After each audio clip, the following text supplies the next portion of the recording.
At Sierra, you'll always find apparel, footwear, and gear for 20 to 60% less than department and specialty store prices. But right now, it's clearance time, so you can save even more on everything you need to get active and outside. Visit your local Sierra store today. This episode is brought to you by State Farm. Checking off the boxes on your to-do list is a great feeling. And when it comes to checking off coverage, a State Farm agent can help you choose an option that's right for you. Whether you prefer talking in person, on the phone, or using the award-winning app, it's nice knowing you have help finding coverage that best fits your needs. Like a good neighbor, State Farm is there. This is Optimal Living Daily, how to tackle whatever life throws at you and win, by Jay Harrington of lifeandwhim.com. And I'm Justin Malik, here to help you find a little bit of extra inspiration, motivation, or happiness in your day. You can hit the subscribe or follow button in your favorite podcast app to get new episodes every single day of the year. But with that, let's get right to another post and start optimizing your life. How to tackle whatever life throws at you and win, by Jay Harrington of lifeandwhim.com. I wrote a book. It's 250 pages of business nonfiction for a niche audience of young lawyers, and I've spent the better part of last year laboring over it. Extensive research involving interviews with dozens of experts, hundreds of hours spent writing and editing, and creating a strategy to market the book. It's about to go to print, and it'll take flight in a few weeks. It's exciting. It's also terrifying. What if it isn't well received? What happens if no one buys it? Did I miss any typos? What if it doesn't take flight, but rather goes over like a lead balloon? I'm trying to have the right perspective about things.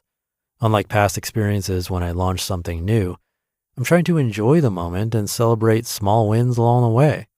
At the same time, I'm trying to anticipate that the expectations I have for the book won't be matched by the reality. There's a concept in social science called optimism bias that attempts to explain why we have a tendency to be overly optimistic about outcomes despite prior experience that counsels otherwise. More than anything, I'm trying to keep in mind that whatever happens, everything is going to be all right. The good things almost certainly won't be as good as what I'm anticipating, and the bad things won't be as bad as I fear.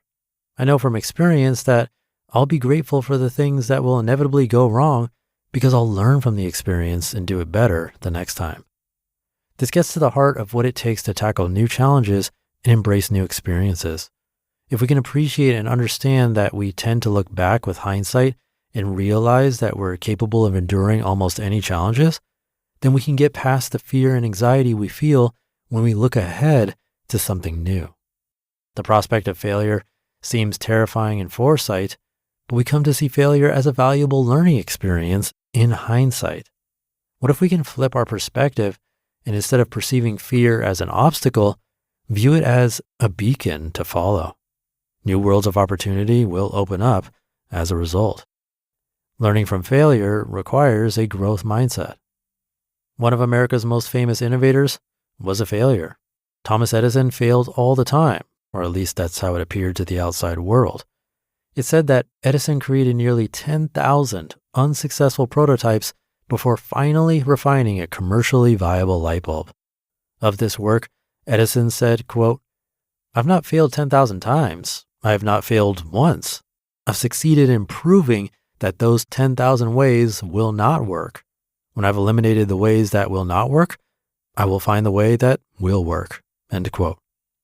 Life is nothing but a series of moments, and each one requires us to make a decision that affects the outcome. Sometimes we make an affirmative decision to act. Other times we do nothing, which is still a decision. Either way, we're forced to live with these circumstances. Successful people tend to be biased toward action. They prefer to be masters of their domains who live life on their terms. They go through life with a growth mindset and not a fixed mindset. The distinction between a growth mindset versus a fixed mindset comes from the work of Stanford psychologist Carol Dweck, who synthesized her research in her book, Mindset, The New Psychology of Success. In Mindset, Dweck dives deeply into the power of our beliefs and explains that how we think about the possibility of change can have a big impact on nearly every aspect of our lives.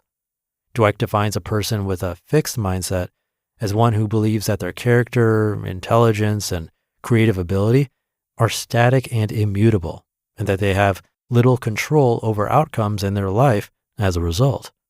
A person with a growth mindset, on the other hand, is motivated by challenges and sees failure as an opportunity. They believe they can get better through the experience of trial and error, especially error. Thomas Edison had a growth mindset. Author Seth Godin has one too. He's a master at failure because he's done it so many times. Godin said, quote, "I think it's fair to say that I've failed more than most people, and I'm super proud of that. Part of the rules of this game is the person who fails the most wins," end quote. Instead of being discouraged by failure, Edison, Godin, and other growth-minded people sharpened their ability to learn from it. To grow is to fail, and to fail is to grow. You can't have one without the other. As Oprah once said, quote, "Failure is another stepping stone to success," end quote. This is not to say that people should aspire to failure, but it's inevitable if you're growing, stretching, and expanding your capabilities. There's no way around it. You need to have the right perspective and be resilient in the wake of failure, rather than being paralyzed when it happens or allowing it to stop you from acting in the first place. The most important attribute of a growth-minded person is resilience. Entrepreneur Sara Blakely exhibits tremendous resilience. She's the founder of the billion-dollar brand Spanx. She knew nothing about the women's fashion and accessories market when she got started. At the time she developed her signature women's undergarment product, she had been selling fax machines door to door for 7 years. Selling fax machines to small businesses was, as you might expect, an undertaking that involved long bouts of failure interspersed with fleeting moments of success. Lots of resilience was required. To get started in her new endeavor, she developed a rough prototype by cutting the feet off a pair of pantyhose, but she needed to find a manufacturer who could help her produce a polished product. She did an internet search for hosiery mills in North Carolina and started cold calling with no success.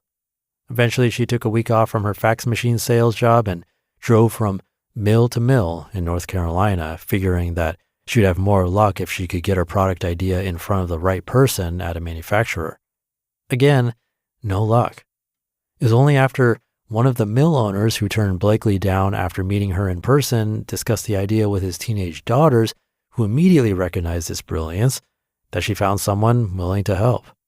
When it came time to sell her new undergarment, she once again fell back on what she knew and picked up the phone and cold called a buyer from Neiman Marcus. It took her a week to get through, but when Blakely got the buyer on the phone, she talked her way into a 10-minute product pitch in Dallas. Her dogged persistence paid off as Neiman Marcus agreed to sell Spanx in 7 stores. This was Blakely's first sale, and her billion-dollar juggernaut was born. Blakely is the epitome of resilience. She experienced lots of setback and ran up against brick walls, but found ways over, around, and through them. Blakely attributes her resilience to her father, who sat her down at the dining room table every week and asked her the following question: "What did you fail at this week?"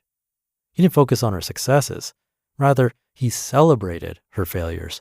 He wanted to know that she was trying new things, stretching her capabilities, and not stuck in her comfort zone. It's going to be okay. Whatever happens when my book comes out, it'll be okay. I've done this before and I'm still standing. I won't get too high or too low along the way. I know that I'll make mistakes and they'll bother me in the moment, but I'll learn from them over the long term. The important thing to remember is that growth-mindedness and resilience are not innate traits. No one is born this way. As psychologist Abraham Maslow once said, quote, "In any given moment, we have 2 options: to step forward into growth or to step back into safety," end quote.